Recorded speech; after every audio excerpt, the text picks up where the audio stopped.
Buenos días, buenas tardes o buenas noches, según a la hora que me estén escuchando. Mi nombre es Andrea Lucas, soy bioquímica, soy doctora en ciencias biológicas. Ambos títulos los obtuve en la Universidad Nacional de Córdoba. Estoy a cargo actualmente del Laboratorio de Biología Molecular de la Fundación para el Progreso de la Medicina. Agradezco al Colegio de Bioquímicos por esta invitación a celebrar la Semana del Día del Bioquímico y la Bioquímica, que es justamente hoy, 15 de junio. Así que feliz día para todas y todos los que estén escuchando del otro lado de la pantalla y que espero que sean muchos. Vamos a hacer en esta presentación un recorrido como una especie de pincelada de cuál ha sido y es el aporte de la biología molecular al diagnóstico bioquímico. No vamos a profundizar en técnicas ni entraremos en detalles. La intención es que ustedes cosechen a partir de este encuentro alguna inquietud, alguna pregunta que los lleve a buscar, a leer e incluso, quién sabe, a intentar capacitarse en esta área si es que les interesa particularmente. Entonces vamos a ver el desarrollo un poco de cómo primero la bioquímica tiene aportes en el diagnóstico, cómo luego la biología molecular aporta al diagnóstico bioquímico, abordaremos el diagnóstico molecular en sí y trataremos de esbozar algunas conclusiones al final de esta presentación.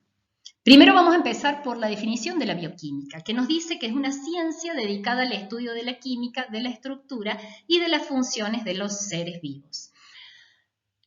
Ahí yo quiero detenerme en la palabra ciencia, porque me parece que es la actitud con la que nosotros debemos desempeñar nuestra profesión, porque tenemos que tener método y ser fundamentalmente curiosos, preguntarnos una y otra vez por qué. Nuestros ojos deben ser como un microscopio, que va y que mira más allá de lo que se ve en la superficie. Esta definición que se extiende y que no la quise leer completa, habla también de la unión entre la química y la biología. ¿Por qué? Porque la química estudia la estructura de algunos procesos y los analitos que intervienen en algunas reacciones que se desarrollan en los organismos vivos y de ahí la intervención de la biología. ¿Pero qué ocurre?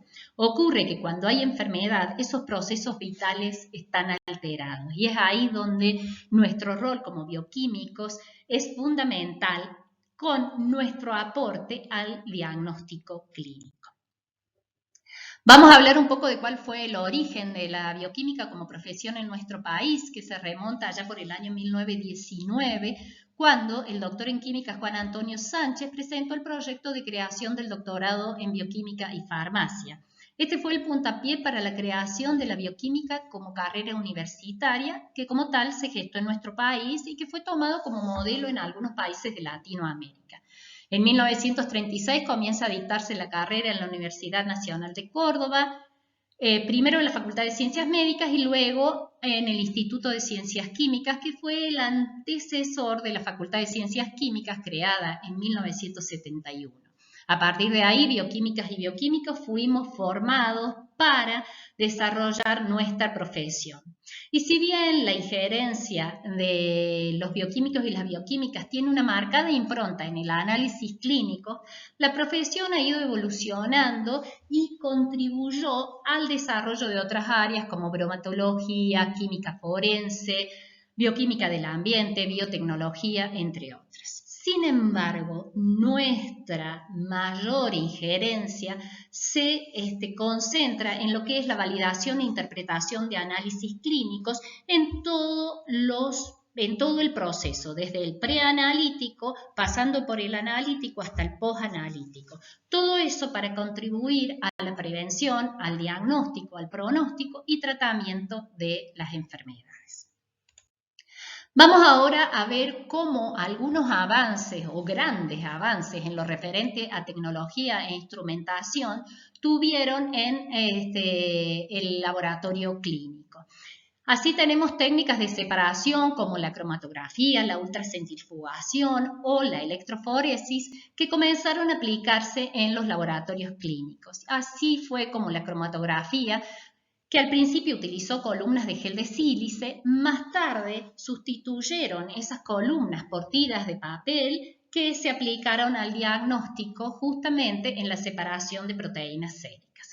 Entre los años 30 y 60 se fueron mejorando los métodos analíticos con el objetivo de reducir la cantidad de muestras requeridas, simplificar los ensayos y mejorar los tiempos que se demoraban esos ensayos. En ese sentido, fue de gran importancia la introducción del colorímetro fotoeléctrico. Ahí ustedes tienen un representante que realmente es del siglo pasado. Luego vinieron las tabletas reactivas efervescentes que se utilizaron para el análisis de orina, para la detección de algunos analitos como glucosa y que fueron el antecedente de las tiras reactivas que hasta hoy usamos. En el año 1957 se presentó un trabajo titulado Método automatizado para análisis colorimétrico y que representó el comienzo de la era de la automatización de los laboratorios clínicos y por lo tanto su transformación. Un año después, la empresa Technicom, lo ven ahí, comercializó el primer analizador automático para química clínica. Esta automatización representó un cambio crítico en los laboratorios clínicos, ya que no solo permitió atender un número cada vez mayor de solicitudes que recibía el laboratorio, sino también controlar mejor todos los pasos y conseguir que todas las muestras que se analizaban estuvieran sometidas al mismo tratamiento. Luego vino la fabricación industrial de reactivos en grandes cantidades que aseguró la estandarización y garantizó la calidad de los ensayos. Estos dos hechos condujeron a un cambio fundamental en la práctica del laboratorio clínico. Bien, ahora, como les decía al principio, vamos a ver cómo la biología molecular se evolucionó para hoy ser una protagonista importante en el diagnóstico clínico que llevamos a cabo. Y vamos, por supuesto, a definir qué es biología molecular.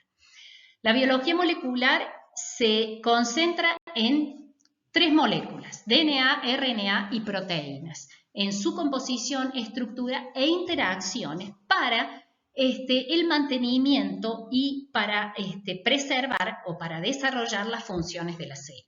Ahora bien, a estas funciones de las células no solo en la función de la célula no solo intervienen DNA, RNA y proteínas, sino que se suman lípidos, carbohidratos y a nivel celular ocurre lo que conocemos como diferenciación, división y muerte de las células, que se generan por una interacción coordinada de las moléculas tanto en el interior como en el exterior de las células. Y así las células se van organizando en jerarquías y se van separando en tejidos y en órganos que son los que componen nuestro organismo y que actúan de una manera coordinada en sistemas como el nervioso, el muscular, el óseo, etc. Hay un dogma que nosotros conocemos de la biología y que es esto que ven ustedes arriba en la diapositiva, que habla de ADN, la transcripción para producir RNA y la traducción del RNA para dar lugar a las proteínas.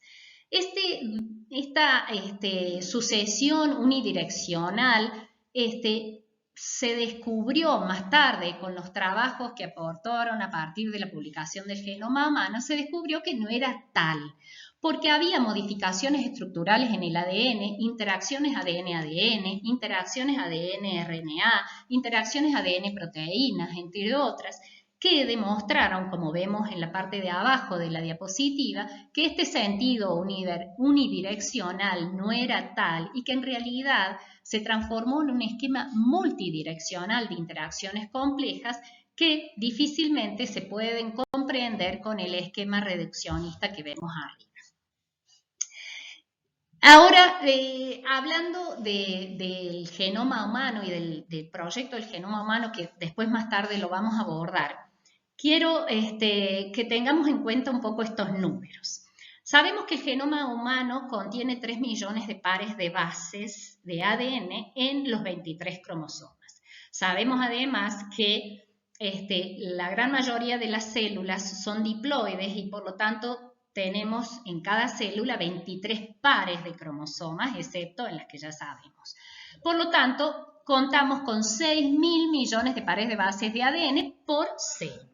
Si tenemos en cuenta que cada base mide aproximadamente 0,34 nanómetros, cada célula diploide contiene aproximadamente 2 metros de DNA. Si además tenemos en cuenta que hay 50 billones de células en cada ser humano, tendríamos 100 billones de metros de ADN. Y ustedes me van a decir, ¿para qué nos dice todo esto?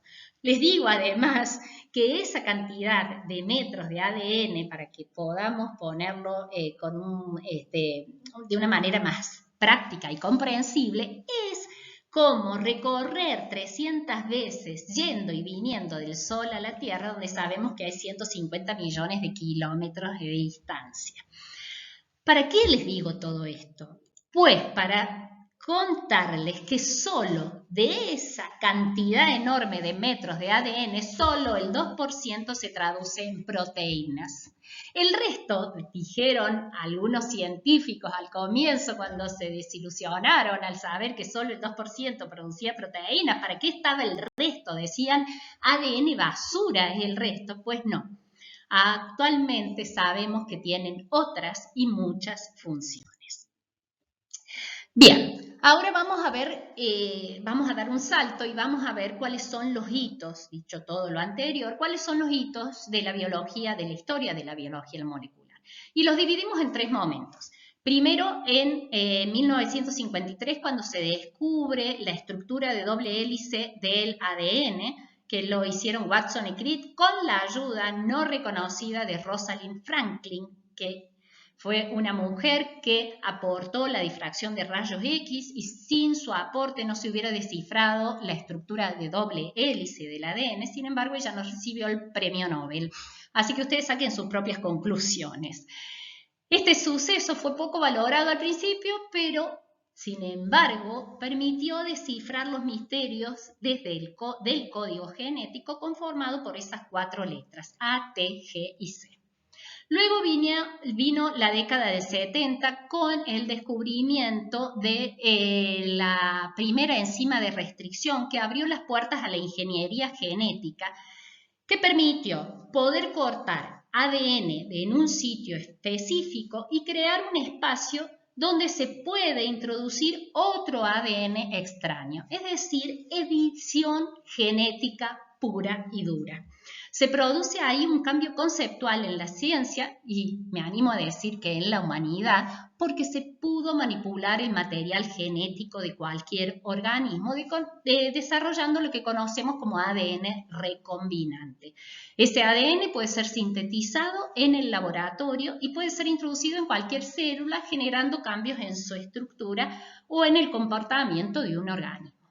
Unido a todos estos avances, en 1986 se desarrolló la reacción en cadena de polimerasa, la tan conocida PCR, que permite aislar un solo fragmento de ADN y generar millones de copias del mismo. Fue un descubrimiento revolucionario que tuvo una incidencia muy importante en el diagnóstico clínico. Si no, piensen en lo que significó el tratamiento de la pandemia que provocó el COVID con el diagnóstico rápido y certero de SARS-CoV-2 mediante una técnica de PCR en tiempo real. En conjunto, entonces, estos 3 desarrollos científicos, junto con otras publicaciones, obviamente, estructuran la biología molecular que hoy abre un nuevo panorama en el diagnóstico clínico. El segundo momento de la historia molecular se da con el desarrollo de lo que conocemos como Proyecto Genoma Humano, que se inició allí por finales de la década del 90, donde hubo una alta inversión de equipo, de capital, con una importante intervención de investigadores de diferentes países que permitió publicar un borrador allá por el año 2000 y culminar el proyecto en el año 2003. Este es un logro que no tiene precedentes en la historia de la humanidad y que nos permitió preguntar desde la genómica, como se conoció al estudio del genoma, preguntar muchas de las inquietudes que existían en la biología y encontrar la respuesta, que ya vamos a ver qué es lo que aborda o qué es lo que abre esa respuesta. Francis Collins, que fue el director del Proyecto Humano, decía que el objetivo era adquirir la información fundamental sobre nuestro material genético para profundizar en el conocimiento de la genética humana y cuál es el papel de esta en los distintos genes en el desarrollo de salud y enfermedad. Entonces, si bien la genómica pretendía que conociendo, y a eso me refería recién cuando les decía que había un panorama y había muchas inquietudes, si bien esto que les digo, la genómica pretendía que conociendo la secuencia y el lugar en que se encontraba cada gen en el genoma completo, se podría descifrar los misterios de la vida, en realidad, a favor de la humanidad, dicen algunos, estos resultados del proyecto del genoma humano generaron una gran frustración. ¿Por qué? Porque se llegó a una gran conclusión, aunque suene contradictorio, y que dice que el genoma humano en realidad es solo el componente de un sistema que es complejo y dinámico y que cambia e induce cambios constantemente al ambiente al que pertenece y al mismo tiempo induce cambios sobre él, en un ciclo que es constante y dinámico en relaciones. Ahora bien, esos 38.000 genes aproximadamente o secuencias descritos en el proyecto de genoma humano dan paso a un tercer momento en la historia de la biología molecular y es el conocido como la era de las ómicas.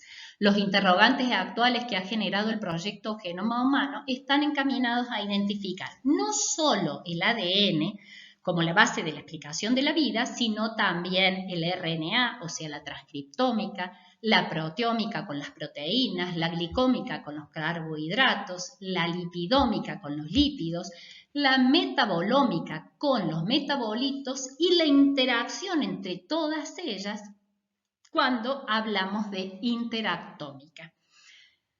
Todas estas ómicas entonces son las que nos van a dar las respuestas, que obviamente todavía siguen habiendo miles de preguntas, junto con el uso de algunas herramientas computacionales sin las cuales sería imposible, como lo son la bioinformática, la biología de sistemas, que permiten pensar en un tejido, un entramado que se puede descifrar desde algunas herramientas que nos brinda la matemática. La biología sola no podría dar explicaciones, por eso hay múltiples factores que van a aportar o múltiples áreas o múltiples ciencias que van a aportar al conocimiento de esta área que va a tener o que tiene un importante desarrollo en el diagnóstico clínico. Ahora bien, vamos a introducirnos en lo que es el diagnóstico molecular específicamente. El diagnóstico en general es una etapa crítica en el manejo del paciente, que implica decisiones médicas que van a definir el proceso de enfermedad o de cuidado de un individuo enfermo. El concepto de diagnóstico molecular es un término amplio e incluye técnicas de biología molecular que lo que hacen es detectar, cuantificar o determinar secuencias específicas de ADN, de ARN o de proteínas. Fundamentalmente, el diagnóstico molecular contribuye a áreas de la salud que están en relación con la infectología. Ahí es donde primero intervino la biología molecular para mejorar el diagnóstico clínico. Después hubo un gran desarrollo en lo que es el cáncer hereditario y el diagnóstico de cáncer somático, y en las enfermedades hereditarias también. Y después hay otras áreas donde también cada vez se está interviniendo más la biología molecular, como son la fertilidad, reproducción, medicina forense, genética de poblaciones, farmacogenética, entre otras. Ahora bien, cuando nosotros hacemos un diagnóstico molecular tenemos que tener varios aspectos en cuenta. Primero el aspecto preanalítico, porque las muestras que solemos utilizar pueden ser irrepetibles y por lo tanto el cuidado, la buena conservación y el transporte hasta el laboratorio para su procesamiento debe ser muy cuidado. Cuando llega al laboratorio, sobre esas muestras se extraen los ácidos nucleicos y se procede a hacer el análisis o los ensayos que nos van a dar algún resultado. Y ahí es donde los aspectos analíticos van a tener mucha importancia. Es fundamental la inclusión de controles de calidad internos y externos, y cuando hablamos de la validación de una técnica en particular, la inclusión de controles internos, que es un control que se agrega en el inicio de la purificación del ácido nucleico a partir de la muestra, la inclusión en el ensayo del control positivo, que tiene que amplificar, y del control negativo, que no tiene que amplificar, son muy importantes para validar técnicamente ese ensayo en particular. El control interno debe amplificar, el control positivo lo debe hacer también y no debe amplificar el control negativo. Y hay algunas técnicas que incluyen control celular para ver si las características de esa muestra son adecuadas. Porque si estamos buscando el genoma de un virus y no lo encontramos, no sabemos si es porque purificamos mal o porque hicimos alguna etapa mal. Entonces introducimos el control de DNA celular, que siempre tiene que estar, porque siempre cuando tomamos una muestra arrastramos las células del lugar donde tomamos dicha muestra. Por último, los aspectos postanalíticos tienen que ver con la interpretación de los resultados. Y como yo les decía al principio, ahí es donde nuestros ojos tienen que mirar un poco más allá.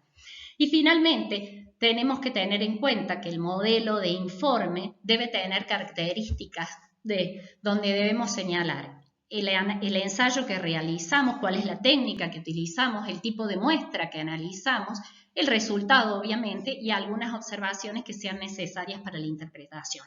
Algo de lo que me olvido es la validación clínica, que es muy importante porque es lo que nos aporta el médico con su diagnóstico presuntivo o con los antecedentes clínicos para terminar de validar nuestro resultado. Vamos a hacer solo un pantallazo. Las diferentes muestras posibles a analizar son variadas, depende de las características del proceso que estemos analizando, si es un proceso infeccioso, dónde está alojado el virus o la bacteria, pero una de las muestras que comúnmente se utiliza es la sangre, en donde tenemos los glóbulos blancos, que son un aporte importante y suficiente de DNA para poder analizarlo. Pero muchas veces no analizamos el material genético de las células, sino que analizamos el material genético de bacterias y virus, y es ahí donde empiezan a surgir otro tipo de muestras que les muestro en esta diapositiva. Una vez que tenemos las muestras, procedemos a la extracción de ácidos nucleicos. Se puede hacer en forma manual, con columnas, o en forma automatizada, con equipos que permiten un análisis de una mayor cantidad de muestras. Esto se utiliza en los laboratorios que tienen mucho volumen. Y una vez que extrajimos el ácido nucleico, lo sometimos a los ensayos. Por supuesto que la reina de las técnicas en biología molecular es la PCR, en sus dos formatos, en el PCR tiempo final o el PCR tiempo real, que nos permite hacer una lectura en tiempo real de una señal fluorescente para identificar y cuantificar la producción de cadenas dobles de ADN ciclo tras ciclo. Luego tenemos dos técnicas que fueron un aporte muy importante para justamente aquel proyecto del que hablábamos antes, que es el proyecto Genoma Humano, que es la secuenciación de ADN. Es el proceso por el cual se determina la secuencia de bases de nucleótidos A, C, G y T, fragmento por fragmento. Actualmente se usan en los laboratorios la secuenciación de Sanger, que es la primera que surgió, que utiliza nucleótidos fluorescentes como terminadores de cadenas que marcan los extremos de fragmentos de DNA, que luego determinan una secuencia que la podemos ver a través de equipos como en este electroferograma que ustedes ven a la izquierda de la pantalla, en donde se puede analizar, según los colores que vemos ahí, si se trata de una A, de una C, de una G o de una T. Las limitantes que tiene esta secuenciación es que solo permite, se puede hacer a pequeña escala, es decir, permite el análisis de pequeños fragmentos de DNA. Sin embargo, con el paso del tiempo, comenzó a desarrollarse lo que conocemos como secuenciación masiva o NGS, que es como, así en términos muy sencillos, como reproducir la secuenciación de Sanger en una cantidad impresionante de repeticiones que nos permiten secuenciar o determinar la secuencia de bases de fragmentos mucho más grandes. Entonces podemos hablar ya no de un gen o de un fragmento de un gen, sino podemos hablar de paneles de genes o incluso de exomas. Las ventajas de estas técnicas es que son mucho más rápidas, tienen una alta sensibilidad y especificidad, pero como desventajas tenemos que reconocer que tienen un alto costo, que su validación y el control de calidad a las que deben ser sometidas son costosos también y además, como en cualquier otra área, obviamente necesitamos profesionales expertos o que se especialicen en esta materia. Quiero contarles que la biología molecular tuvo su primer injerencia en el laboratorio clínico para dar respuestas a los problemas de salud que tienen que ver con las infecciones provocadas por virus, bacterias o parásitos. Surge entonces como una necesidad para poder detectar estos microorganismos que tienen algunas características como que no crecen fácilmente en cultivo o que tienen desarrollos tardíos o aquellos casos en donde la serología que permite la detección antígeno-anticuerpo carece de suficiente sensibilidad y especificidad. Entonces se desarrollaron las técnicas de biología molecular allá por los años 70 con técnicas que se basaban en la hibridación de ácidos nucleicos, pero que no tenían la suficiente sensibilidad. Para eso llegó la PCR, que permitió usar también la hibridación como base, pero que aumentó considerablemente la sensibilidad. Entonces, en microbiología molecular buscamos siempre el agente causal. ¿En qué casos? En aquellos casos que no son cultivables o que tienen crecimiento lento, ya lo dijimos, o que hay baja cantidad en la muestra o que son altamente infecciosos y su cultivo es muy peligroso.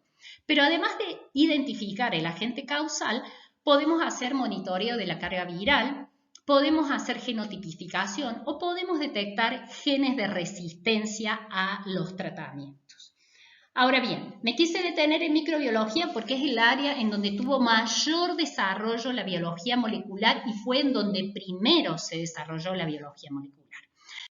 Pero además la biología molecular interviene en el diagnóstico de otras enfermedades raras hereditarias que tienen un origen genético o en enfermedades como el cáncer somático.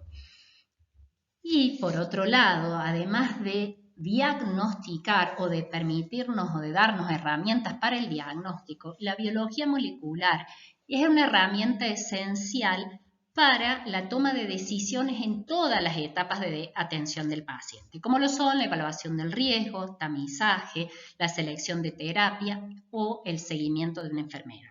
Hay muchos marcadores moleculares que se utilizan en la práctica médica. Uno de ellos, muy conocidos, son los genes BRCA1 y BRCA2 que producen proteínas supresoras de tumores. Estas proteínas ayudan a la reparación del ADN dañado y por lo tanto desempeñan un rol fundamental en asegurar la estabilidad del material genético de la célula. Cuando estos genes están mutados, la proteína que se origina no funciona correctamente o directamente no se produce y el daño del ADN no es reparado. Como resultado, ocurre que las células están más propensas a desarrollar alteraciones genéticas que pueden conducir al cáncer.